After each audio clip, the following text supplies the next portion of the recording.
this exhibition I'm showing The History of the World, which is a wall drawing, and a film called Memory Bucket. And those are both works that I showed in 2003. The History of the World is basically the idea behind a piece of work I did called Acid Brass, which is for a brass band to play acid house music.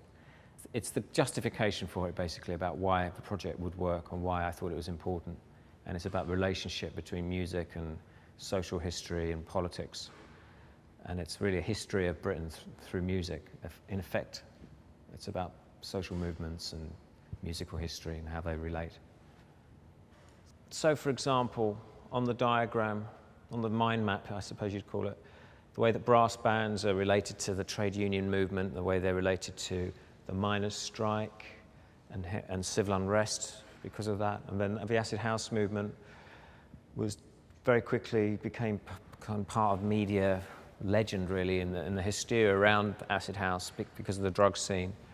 So then there's the whole tradition of folk music, and then the north of England as well, and how they relate to both musical forms. So there's all these connections between the two, and also about public space and ownership of public space and civic pride and music in public and music for free. So there's a lot of ideas basically going on, and I like to think in that piece. The plan of these crepe myrtles is one tree for everybody that died either in the initial attack or in the fire. Well, the film, I'd hardly call it a documentary because it's so poorly made by myself, but it is a film about Texas. I spent 10 weeks there, and it was just me filming people I bumped into, but also people I wanted to meet in the state, and just talking to them, and from those conversations building a film out of it, basically some sort of narrative, even though it's not a traditional film in that respect, and especially with the end, which is a film of 3 million bats leaving a cave. But it was about a moment in time, really, in Texas, but also about the history of the state, and the fact it's about sieges and the siege mentality as well. But in terms of professional piece filmmaking, it's really not up there. It's more like a video diary, or it's really the equivalent of what a sketch would be to a painting. It's more of a sketch, really, than a fully formed painting.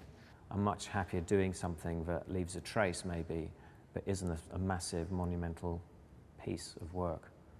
So, and maybe just exists in people's minds, or people being told something. That's always the kind of art I was interested in anyway. I suppose that's what conceptual art is, effectively. It was a great experience to win the Turner Prize, I have to say. It was one of the better things I've done, and especially for my parents. I think for them it was the best thing I'd ever done. I can't really top it.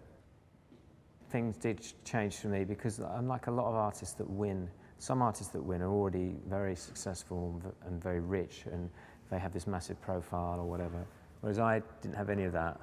So I think for me, I just got a promotion, really. I got an upgrade in the art world.